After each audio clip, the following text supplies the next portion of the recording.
안녕하십니까, 이주천TV입니다. 다시 오늘은 제주 4.3의 문과 답 시간입니다.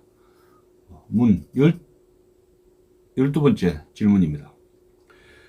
조선공산당, 조선인민당, 남조선신민당 3당이 이제 남조선노동당으로 통합할 때 소련이 개입했는가의 질문입니다. 아주 짙게 개입을 했죠. 자, 답을 봅시다. 3당이 합당하여 남노당이 결성될 때 소련이 개입했는데 그 지령 사례를 구체적으로 본다면 박헌영이 1946년 6월 29일부터 7월 12일까지 보름 정도 평양을 방문합니다. 이 기간 중 박헌영은 모스크바도 방문해서 스탈린을 만났다는 기록이 있습니다. 이때 스탈린은 김일성과 박헌영을 모스크바로 불러서 면접을 실시를 했습니다. 스탈린은 이 자리에서 이런 말을 합니다. 단일한 혁명적 정당이 없이는 북조선에서의 사회주의 건설에 대해 아무것도 생각할 수 없다 라고 힘주어 말했습니다. 이것은 무슨 말이냐 하면 남한의 좌익정당 통합을 지령한 것이라고 볼 수 있습니다. 1946년 10월 22일자 스티코프 비목록을 살펴보면 김일성과 박헌영을 만나 남조선 노동당을 조직하기로 합의했다. 그 위원장은 허헌, 부위원장은 박헌영, 이기석, 김상용으로 정하고 중앙위원은 45명으로 정한다는 구체적 계획이 나와 있습니다. 여기 이제 의문점이 왜 남조선 노동당을 조직하기로 통폐합해서 3당을 통폐합해서 남조선 노동당을 조직하기로 합의를 하게 되는데 46년 10월 22일자입니다. 스티코프 비방록에서 보면은 그건 뭐냐면 위원장을 왜 허은으로 하고 부위원장을 박헌영으로 했냐고 하면은 박헌영은 9월달에 북한으로 도주를 했죠. 그렇기 때문에 남쪽에서 직접 지휘를 할 수가 없습니다. 그렇기 때문에 부위원장 직책을 맡게 되었다는 사실입니다. 박헌영이가 9월달에 46년 9월에 관속에서 자기 몸을 숨기고 38선 이북으로 도망을 간 것은 정판수 위패 사건으로 해서 조선공산당이 불법화되면서 수배령이 내렸습니다. 박헌영이라든가 이런 사람들, 김삼룡 이런 인물들, 조선공산당 간부 수배령이 내려서 급히 몸을 피해서 박헌영은 이북으로 가게 된 것이죠. 자, 좀 더 읽어보겠습니다. 이때 박헌영은 월북하여 평양에 있었기 때문에, 여기 나오죠? 이때 박헌영은 월북에서 이미 9월달에 평양에 있었기 때문에 9월부터 부득이 서울에 있는 허헌을 위원장으로 정하고 박헌영은 부위원장이 되었습니다. 이처럼 남노당 결성은 소련의 각본대로 스탈린의 각본대로 그대로 실천된 것이라고 볼 수가 있습니다. 여기서 남노당 뿌리를 근원적으로 파악하기 위하여 해방 이전 한국 좌익정당의 기원에 대해서 요약 소개를 하겠습니다. 해방 이전의 한국 좌익정당의 기원에 대해서 간단하게 요약 소개를 하게 됩니다. 자, 우선 해외 공산당 조직 유래를 좀 본다면 해외 공산당 조직 유래입니다. 1912년 7월 상해에서 신규식, 그 다음에 박은식, 신채호, 김규식, 조수왕, 홍명희 등이 조선독립단체로 동제사를 조직을 했습니다. 그 이사장으로 이제 신규식이 맡고 총재가 박은식 씨가 맡게 됩니다. 자, 1917년 9월 5일부터 1917년 9월 5일부터 12일까지 스웨덴 스톡홀름에서 제2 인터내셔널 부활을 위한 만국 사회당 대회가 결성되자 동제사는 조선사회당 명의로 조선독립지원요청 전문을 발송을 했습니다. 이 대회는 연기되어 문서 전달이 안 됐다고 합니다. 그 다음에 1918년 4월 28일 연해주 하바rov스크에서 한인 사회당이 설립이 됩니다. 위원장은 이동휘입니다.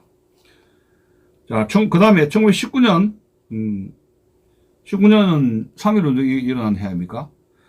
자, 1919년 8월, 동제사의 조소왕은 임정파리 위원부 부위원장 이관용과 함께 스위스 루체론에서 개최된 만국사회당 대회에 파견되어 한국 독립 승인 결의안을 제출해 이것이 1920년 네덜란드 로테르담에서 열린 대회 집행위원회에서 한국 독립에 관한 결정서로 채택이 되었습니다. 또 그해 1919년 9월 이동휘는 한인사회당 당수 자격으로 임정의 국무총리에 취임을 했습니다. 또 그 다음 해인 1920년 5월 임정 내의 좌익들은 코민테른의 제안으로 한국공산당, 일명 대한공산당을 설립을 하게 됩니다. 1920년에 최초로 한국공산당, 대한공산당이 설립이 되었다는 겁니다. 자, 그 책임 비서로 이동희, 중심 인물로는 김립, 이한영, 김만겸, 안병찬, 연형, 조동호 등입니다. 요 인물들이 우리나라 공산주의 제일 세대라고 말하고 있죠. 이 사람들이 공산주의 제일 세대입니다. 이동희, 김립, 이한영, 김만겸, 안병찬, 연형, 조동호 등입니다. 자, 1920년 7월달 이루쿠츠크에 모인 전노 한인 공산당 제1차 대표자 회의를 열고 전노 한인 공산당 중앙총회를 발족하였는데 이를 이루쿠츠크파 고려공산당이라고 합니다. 이 이루쿠츠크파 고려공산당하고 소위 그 이동희의 상해 공산당파하고 굉장히 격심한 대립을 했습니다. 상해라는 건 임정 내 공산당 조직하고 격심하게 다투었다는 겁니다. 1920년 말경 러시아의 극동과 시베리아 지방에 16개 이상의 한인 공산당 조직이 생겨나게 됩니다. 16개 무려 공산당 조직이 생겨났는데 당원과 후보 당원 수는 모두 2,300여 명에 달하게 됩니다. 1920년 말경입니다. 공산당 당원들 수가 2,300명에 달하고 극동과 시베리아 조직에 16개 이상의 한인 공산당 조직이 있었다는 겁니다. 1921년 5월 상해파를 제압한 이루쿠츠파는 러시아, 한국, 중국 등지의 공산주의 대표 85명이 모여서 전한 공산당을 창립하고 상해파에 대해 반혁명 분자라는 결의문을 채택하면서 분열했습니다. 주로 공산주의 혁명과 사회주의 건설을 지향을 했습니다. 여기서 좀 설명을 조금 부과할 것이 3.1 만세운동, 1919년 3.1 만세운동 이후에 어떻게 해서 20년 되면서 독립운동하는 사람 중에서 공산주의로 간 사람들 그렇게 많이 새가 불어났느냐, 여기 이제 독자 여러분들은 의구심을 가질 수가 있는데요. 이 3.1운동이 1919년 3.1 만세운동이 미국의 우드로 윌슨의 민족 자결주의 영향을 받아가지고 우리가 이렇게 예병에게 맨몸으로 이 태극기를 들고 만세운동을 벌이면 미국의 우드로 윌슨 대통령이라든가 자유진영이, 특히 미국의 우드로 윌슨은 소위 민족 자결주의를 제창을 했지 않습니까? 그래서 이제 파리 강화회담에 가가지고 어떤 승전국, 그 당시에 영국이라든가 어떤 이 미국 또 일본, 아시아에서 일본 이런 1차 대전에서 이겼던 전승국가가 배상을 요구하지 말고 영토라든가 배상에 대해서 패전국에 대해서 대단히 관대하게 해야 된다 좀 주장을 했고, 또 잃어버린 영토, 주권을 잃어버린 나라는 그 나라의 그 민족 자결의 입장에서 주권을 보호를 해줘야 된다 한 것이 민족 자결주의론이었습니다. 그러니까 이제 독립운동 우리나라도 일본이 1차 대전 승전국이었지만은 그 우드로 윌슨의 민족 자결주의에 의하면은 폴란드라든가 한국 같은 경우에는 그 독립에 준하는 그런 자치라든가 그러한 그 권리를 식민지에 부여를 해야 된다는 그런 입장이 우드로 윌슨의 민족 자결주의론인데, 미국이 우드로 윌슨이 영국이라든가 미국, 일본 같은 이런 그 성전 국가이면서도 해외 식민지를 가지고 있는 이런 제국주의 국가에 압력을 가해서 가게 되어서 한국도 어떻게 보면은 독립을 할 수 있는 방향으로 나아가지 않느냐 이렇게 해가지고 굉장히 우드로 윌슨의 민족 자결주의를 믿고 3.1 운동이라는 거사를 벌였던 겁니다. 근데 이제 일본이 강압적으로 기관총 갈기고 대량 학살을 벌리고 이렇게 무자비하게 탄압을 했을 때 미국이 일본과 전쟁을 할 수는 없었고, 대단히 특별한 어떤 그런 대일 강경책을 취하지를 못하게 되었습니다. 이제 그렇게 되니까 이제 독립운동한 사람들이 미국에서 실망을 하고, 미국을 믿었던 독립운동가들이 실망을 하고, 그러면 궁극적으로 독립을 하려면은 어떤 어떤 수단을 써야 되느냐. 그건 사회주의, 공산주의라는 이데올로기를 독립운동의 이념적인 웨펀, 무기로 무장을 해야 되겠다. 또 레닌이 그 당시에 어떻게 됩니까? 제3세계 피식민지 제국주의 압제에서 고통을 받는 식민지 국가의 민족에 대해서 대단히 유화적으로 지원하고 지원을 해주겠다. 독립을 위해서 지원을 해주겠다. 이런 제스처라든가 선언을 하게 됩니다. 그러면서 이제 또, 지침도 주고, 훈자금도 주고, 그 중에 하나가 이제 이동희 계열이죠. 직접 모스크바 쪽으로 가서 부하를 보내가지고, 독립운동에 자금도 얻고, 지침도 받고 해서, 독립운동을, 하나 수단으로서, 공산주의, 레닌 정부의 지원을, 요청을, 한 것이죠. 자, 그래서 이제 그 설명을 하면 좀 길어지니까 다시 보겠습니다. 이때 그러면서 이제 독립운동을 하는 사람들은 두 파로 나눠지죠. 미국이라든가, 반일 항일운동을 하는데, 미국 쪽 자유진영 통해서, 자유진영 미국과의 이 협력을 통해서, 외교를 통해서 독립을 하자는 그런 세력, 이승만 같은 박사 같은 대표적인 케이스가 독립운동 하자는 경우가 있고, 또는 이제 시베리아라든가 만주 쪽으로 간 사람들은 소련을 얻고 소련의 지원을 받아가지고 독립을 정치를 해야 되겠다 하면서 이제 크게 두 파벌로 독립운동 파벌이 갈리게 되었다, 이렇게 볼 수가 있습니다. 자, 여기서 공산주의 혁명과 사회주의 건설을 지향하는 이르쿠츠파죠. 이르쿠츠파의 명단이 나옵니다. 중앙위원이 나오는데, 김만겸이고, 김철훈, 김하석, 남만춘, 소초, 안병찬, 또 이성, 장건상, 최고려, 한명세 등입니다. 1921년 5월 이르쿠츠파의 대립하다가 열세 몰린 상해파가 상해에서 전한공산당 대표회의를 소집해서 고려공산당을 설립하고, 중앙총관부 위원장은 이동이고 비서부장 김립을 두게 됩니다. 주로 민족해방을 지향을 했습니다. 자, 여기서 이제 민족해방이라는 것은 공산주의 색깔이 이때 이르쿠츠파에 비해서 민족주의 노선이 더 강했다 하는 점입니다. 이르쿠츠파는 말하자면 거기에서 제2세대라고 할 수 있죠.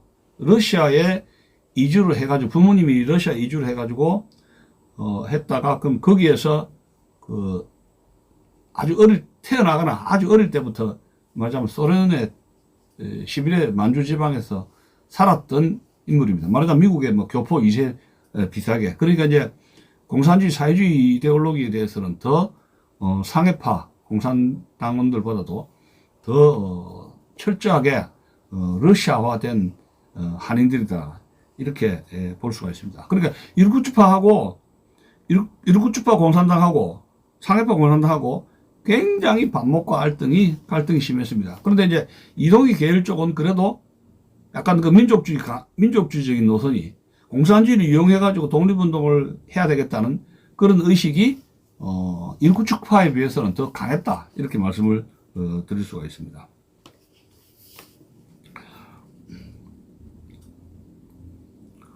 (1922년 12월입니다) 코민테르는 두 개의 고려공산당을 해체를 하게 됩니다. 이르쿠츠파하고 상해파 공산당이 대단히 심각한 갈등 내분이 있었고, 특히 이제 그 이동희파에서 모스크바로 이제 군자금이죠. 독립운동 자금을 갖다가 레닌으로부터 상해파가 좀 받았는데 그것을 중간에서 이르쿠츠파가 강탈하고 이런 가운데서 격렬하게 투쟁을 했습니다.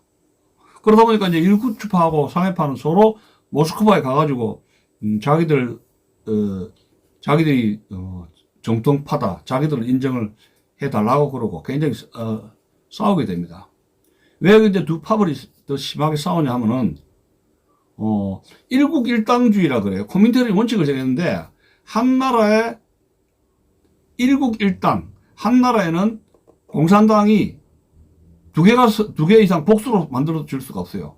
한 나라에는 공산당이 하나일 수밖에 없다는 겁니다. 그러면 상해파 공산당이 정통이냐, 이르쿠츠파 공산당이 정통이냐 해서 싸울 수밖에 없는 것이죠. 자, 그렇게 이런 분열 때문에 1922년 12월 달에 코민테르는 두 개의 고려 공산당을 해체를 하게 됩니다. 이 코민테르는 그 국제 공산주의 운동을 지휘 감독하고 지침을 내리는 이 소련 당국이 만든 국제 조직이죠. 코민테른이 국제 공산당 본부라고, 중앙 본부라고 볼 수가 있습니다. 자, 고려 공산당 두 개 고려 공산당을 해산을 명령을 하고 블라디보스토크에 공산당 꼬르뷰로 고려국을 설립을 하게 됩니다. 1922년 12월입니다. 또 고려국에는 상해파 이동희, 이르쿠츠파 한명세, 국내파 정재달 3명을 포함해서 통합을 시도를 하게 되었습니다. 1924년 3월입니다. 코민테르는 양파가 대립을 지속하자 통합을 포기를 하고 조직국을 만들어서 조선공산당 창건 준비에 들어가게 됩니다. 하도 이 상해파하고 이르쿠츠파가 싸워서 결국은 통합을 포기를 하고, 그 다음에 이제 그 조직을 어떻게 만들었냐면은 고려국에서 조직국을 만들어 가지고 조선공산당 창건 준비에 들어가게 되었다는 겁니다. 자, 두 번째로는 국내 공산당 조직의 유래를 좀 살펴보겠습니다. 국내 공산당 조직 유래. 자, 국내에서, 해외에서도 공산당 조직이 만들어졌지만 국내에서도, 한반도 내에서도 공산당 조직이 만들어졌다는 겁니다. 지금까지는 그 해외, 시베리아라든가 만주라든가 상해, 중국의 상해, 또 이 러시아 영토인 이르쿠츠크, 블라디보스토크 이런 데서 시베리아, 만주, 중국 대륙에서의 한인들의 공산주의 조직 운동에 대해서 또 코민테르 간섭에 대해서 설명을 드렸습니다. 자, 그 다음 두 번째로는 국내에서, 한반도 내에서 공산당 조직이 등장을 하게 되는데 그 시발탄은 1917년 8월 달입니다. 중국 상해에서 신규식 등이 만든 조선공산당이 최초입니다. 물론 볼셰비키 혁명 일어나기 전에 레닌의 볼셰비키 혁명이 일어나기 두세 달 전에 이야기입니다. 자, 1919년 10월에 서울에서 22여 명이 모여서 서울공산단체라는 비밀결사를 만들었습니다. 자, 3.1운동이 일어나고 7개월 뒤에죠. 1919년 10월 달에 이거 미국 믿었다 안 되겠다. 우드로 윌슨 믿었다가는 안 되겠다. 우리는 공산주의를 통해서 공산주의 운동을 통해서 독립하자 이렇게 된 거죠. 서울공산단체라는 비밀결사를 이미 만들었다는 겁니다. 상당히 우리나라의 공산주의 운동은 이렇게 굉장히 뿌리가 깊다. 1917년 볼셰비키 혁명, 1919년 3.1운동 그 전후로 해서 국내에든 또 해외에서든지 공산주의 결사, 비밀결사 조직이 만들어졌다는 사실입니다. 그러면 지금 벌써 100년의 역사를 자랑하고 있습니다. 한국 공산주의 운동은 100년의 역사를 자랑하고 있다. 이런 말씀을 드리고 싶은 겁니다. 남로당 만들어 전 이야기죠. 해방 전 이야기입니다. 자, 1920년 3월에 서울에서 15명이 조선공산당을 결성을 했습니다. 최초로 조선공산당 결성되는 것이 1920년 3월 서울에서 15명이 조선공산당을 결성했는데 8월경 일본 경찰의 감시로 일시 해체되었다가 이듬해 5월 달에 재건하고 활동을 재개를 했습니다. 자, 여기 주요 인물을 한번 볼까요? 1920년에 공산당 활동을 한 초창기 국내 공산당 토종 공산주의자 인물을 봅시다. 그 유명한 정제달, 신배구, 김사국, 원우관, 김한, 이영, 윤덕병 등이며 당원이 47명으로 증가되었으나 이루쿠츠파나 상해파에 편향되지 않고 중립을 지키면서 중립당이라고 별칭을 받았습니다. 이루쿠츠파하고 상해파가 하도 싸우니까 그 소문을 듣고 우리는 어느 편도 개입하지 않는다 해서 중립당이라는 별명이 붙었다는 겁니다. 그런데 시간이 지남에 따라 이루쿠츠파를 지지하는 김사국 또 이영 중심의 서울파와 상해파를 지지하는 신배구, 김한 중심의 화요파로 결국은 분열되고 말았다는 겁니다. 처음에는 중립을 지키다가 계속 이루쿠츠파라든가 상해파가 접선해가지고 우리 편 해라고 접선을 해가지고 이 공작을 할 거 아닙니까? 그러니까 자연히 서울에 있었던 서울에서 결성한 조선공산당도 이루쿠츠파의 김사국, 이영 또 그래서 이제 이 사람들을 서울파라 하고 또 화요파라 하면서 상해파를 지지하는 신배구, 김한 중심의 화요파로 분열이 됩니다. 왜 그럼 화요파라 했냐? 카르 막스가 생일이 화요일날 태어났대요. 그래서 화요파라는 별명이 붙은 겁니다. 1920년 4월달입니다. 서울공산단체는 조선노동공제회라는 합법단체를 조직하고 조선노동공제회 일제시대 때 공제회 해방 이후에 공제회 이런 거는 노조들이라면 거의 다 이긴 좌익 공산주의 단체입니다. 조선노동공제회라는 합법단체를 조직했고 1921년 5월달 이루쿠츠에서 열린 고려공산당 창립대회에 대표를 파견을 했습니다. 1920년 6월에는 서울에서 사회혁명당이라는 지하당이 설립됩니다. 1920년 6월입니다. 사회혁명당 지하조직이 결성되었고 이 조직은 1911년 주식행이 만든 배달모험이라는 혁명적 민족주의 단체의 회원 중 일본 유학생 김철수 등이 1915년 동경에서 만든 신화동맹단의 후신입니다. 신화동맹단은 중국 본토와 대만인 유학생들과 함께 만든 국제적인 반일 조직이었고 1920년 6월 서울에서 제5차 대회를 열고 명칭을 사회혁명당으로 바뀌었던 겁니다. 참여자는 김일수, 김종철, 장덕수, 여기 장덕수 이름 나오죠. 해방정국에서 암살된 인물. 이분의 시작은 공산주의자로 시작됐다는 겁니다. 나중에 물론 전향했지만 김일수, 김종철, 장덕수 등 일본 유학생 출신이었다는 겁니다. 자, 사회혁명당은 1921년 5월 상해에서 열린 고려공산당 상해파 창립대에 8명의 대표를 파견함으로써 상해파 고려공산당의 국내 지부 성격을 띠게 되었다는 겁니다. 1922년 1월입니다. 조선공산당의 합법적 외곽 조직으로 무산자 동지회를 결성하고 그해 2월 신인동맹회를 흡수하여 무산자 동맹회로 개편을 했습니다. 이름 자꾸 바뀝니다.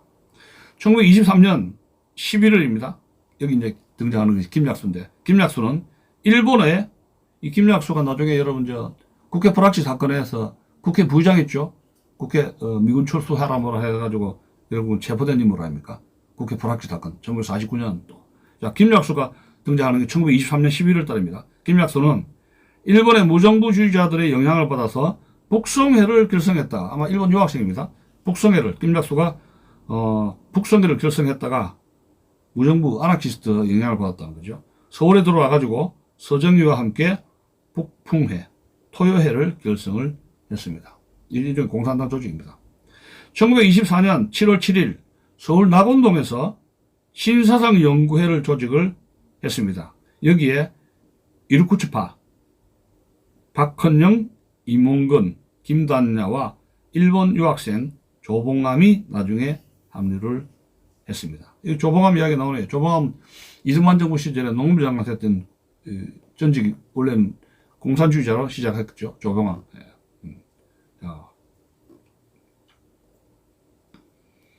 여기 이르쿠츠파 3인방 이름 나옵니다. 박헌영, 임원근, 김단야. 1924년 7월 7일 낙원동에서 신사상연구회를 조직했는데 여기에서 박헌영, 임원근, 김단야 그리고 일본 유학생 조봉암이 여기서 가담을 했다는 겁니다. 신사상연구회. 이쪽에 이제 좌익단체죠. 신사상연구회는 11월 29일 김낙준, 홍명희, 홍정식 등이 화요회를 결성했습니다. 화요회는 마르크스 생일이 화요일에서 연유한 이름입니다. 아까 제가 설명했죠. 자, 1925년 4월 코민테른의 지령을 받아서 서울 중국음식점 아서원에서 20명이 모여 김재봉을 책임 비서로 하는 조선공산당이 비밀리에 결성되었습니다. 자, 여기서 이제 중요한 것이 25년 4월 달입니다. 김재봉이 책임 비서로 조선공산당이 비밀리에 결성되고, 바로 이날 서울 종로구 훈정동에 있는 박헌영의 집에서 조선공산당 전위 조직인, 이걸 이제 공청이라 그러는데, 고려공산청년회, 일명 공청이 극비리에 결성이 됐고, 당시 동아일보 기자였던 박헌영이가 책임 비서가 됐습니다. 동아일보 기자로 위장을 한 것이죠. 조선공산당 조직은 화요계와 북풍회가 주동이 되고 서울회는 배제가 되었습니다. 조선공산당은 조동호를, 고려공산청년회는 조봉암을 대표로 뽑아서 모스크바로 보냈습니다. 1925년 11월 신의주에서 고려공산청년회원이 변호사를 구타한 사건이 계기가 되어서 조선공산당의 실체가 적발됨으로써 무려 220명이 검거되고 이 중 101명이 기소되어 83명이 유죄 판결을 받아 조선공산당은 와해되었는데, 이때 붕괴한 조직을 제1차 조선공산당이라고 부릅니다. 이것이 1925년 11월 그 유명한 신의주 사건이었습니다. 1925년 12월 당 재건을 위해서 강달령을 책임비서로 하는 조선공산당이 비밀리에 조직됐는데 이를 제2차 조선공산당이라고 합니다. 2차 책임비서는 강달령이죠. 1차 책임비서는 누구라고요? 김재봉입니다. 김재봉. 김재봉 체포가 되고 이제 강달령 책임비서로 하는 2차 조선공산당 시대가 열렸던 겁니다. 이어서 고려공산 청년회도 권오설을 책임비서로 재건했습니다. 왜냐하면 박헌희가 체포되니까 권오설이 책임비서로 재건됐죠. 그러나 1926년 6월 순종황의 황제 붕어를 계기로 일어난 60만세 사건 때 권오설이 경문을 제작 배포하려다가 적발되어 당의 전모가 모두 탄로나면서 권오설, 강달령 등 100여 명이 체포가 되고 82명이 실형 선고를 받아서 이것이 제2차 조선공산당은 이로써 와해가 되고 말았던 겁니다. 자, 그 다음에 1926년 9월 달입니다. 일제히 건국작전에서 빠진 김철수를 책임 비서로 조선공산당이 재건이 됩니다. 자, 세 번째로 김철수가 책임 비서입니다. ML당, 마르크스 레닌당이라고 부르는 제3차 조선공산당의 모습입니다. 1차, 2차 조선공산당 사건 때 화욕의 중요 간부가 피감되거나 해외 도피로 제3차에는 서울 청년회 등이 참여한 통합당의 특징을 지녔습니다. 제2대 책임비서 안광천은 그의 지론대로 민족협동전선 결성을 위해 민족주의 좌파와 좌익과 연합해서 신간회를 결성을 했습니다.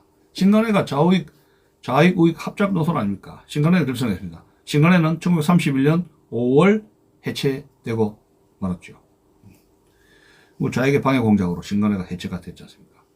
자, 제3차 조선공산당 당원은 400여 명으로 증가했고 안광천의 뒤를 이어 김준현, 김세연 등 철저한 마르크스 레닌주의자가 책임 비서가 되면서 극좌 노선으로 변화했습니다.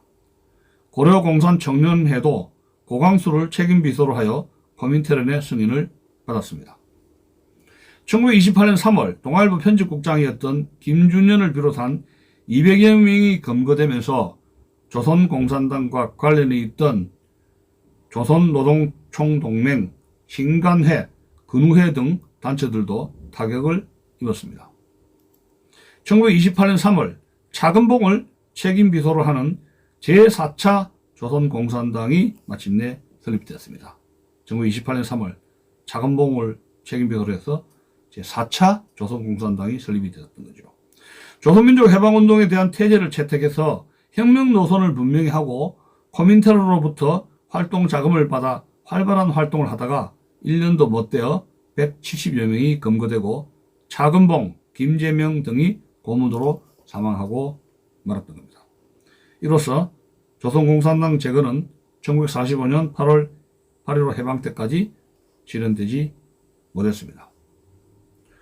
1928년 12월 모스크바의 코민테런은 제6차 대회에서 12월 태제를 발표하고 조선공산당의 해체를 지시를 했습니다. 28년 12월 태제를 발표하고 조선공산당 해체를 지시했습니다. 여기서 공산당 조직의 곤란성은 객관적 조건 이외에 내부 알력과 파쟁에서 초래되었다고 지적을 하고 지식인 위주의 당을 해체하고 노동자와 농민 중심의 볼셰비키 당을 재건하도록 지령을 했습니다. 이게 12일 태제의 내용 중에 하나예요. 조선공산당이 왜 문제냐, 왜 해체를 지시하느냐, 내부 알력과 파쟁이 지나쳐다는 겁니다. 그리고 지식인들, 인텔리겐자들, 부르주아 위주의 정당으로 깔려있는데, 볼셰비키처럼, 러시아의 볼셰비키 정당처럼 노동자 농심 중심으로 당을 재건하라고 지령을 내린 겁니다. 조선공산당 일본 총국과 고려공산청년회 일본 본부를 공식적으로 해체를 하고 일본 공산주의 조직에 가입하라는 이 지령이 실행된 것은 1931년 12월 23일 일본 공산당 기관지 적기에 해체 성명서를 게재하면서입니다. 이때 사실상 일본에서 일국 일당이 실현되었다고 볼 수가 있는 겁니다. 그러니까 일본 총국, 일본에 있는 조선공산당 일본 총국이라든가 또 공청 일본 본부, 고려공산 청년회 일본 본부가 있었는데 여기 일본에서 있으면은 일본에 있는 공산당 조직에 흡수가 되라는 이야기입니다. 이걸 해체해가지고 일국일당주의죠. 그래서 일본에 있는 공산주의 운동이 거기서 일본의 공산주의 운동으로 흡수가 되었다 하는 점입니다. 1940년 12월과 1941년 6월에서 12월 사이에 대대적인 근거로 조선공산당 세력은 사실상 괴멸 상태에 빠지고 박헌영도 해방 때까지 지하에 숨어 있게 됩니다. 대전 대구로 갔다가 광주의 벽돌 공장에서 신분을 위장을 해가지고 숨어 있었다고 하는데 변수 화장실이 재래식 화장실에 그것은 대변까지 퍼나르는 그런 일까지 했다고 합니다. 자, 그래서 문 12에 대한 답을 제가 말씀을 드렸습니다. 그것은 남로당 3당 합당을 조선공산당, 조선인민당, 남조선 신민당 3당이 1946년 12월 남조선 노동당으로 합당될 때 소련이 적극적으로 개입해서 아예 통폐합을 하라고 했다는 말씀을 드리는 것입니다. 여기서 마치겠습니다.